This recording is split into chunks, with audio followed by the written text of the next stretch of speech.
Narbek, oğlum, ben sana aytıp koyayım buna öte çoğun bir meldeşin aldığında. Sen egerde uşuğa çeyin, özün üçün, jakındarın üçün bokslaşıp gelsen, bugünkü senin çığa turgan boksun, bugünkü meldeşin Kırgız, büt Kırgız'ın namusun karmaysın, uktun mu? Bütün de Kırgız'ın namusu hazır senin kolunda durar. Namusda aldırmağın oğlum, makul mu? Sen emi bugünkü meldeşin mamleketi üçün bolup otar. Kırgız mamleketi üçün. Sen üçün esten çıkarma.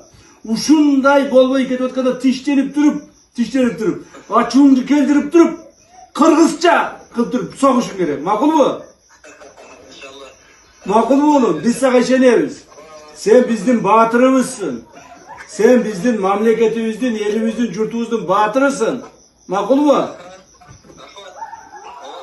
Kırgız, bağırdık Kırgız'dın. Kırgızstanlıklar namusu senin kolunda duradı hazır. Namusunu verme yine.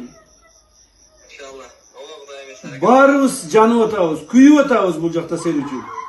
Makul mu oğlum? Davay.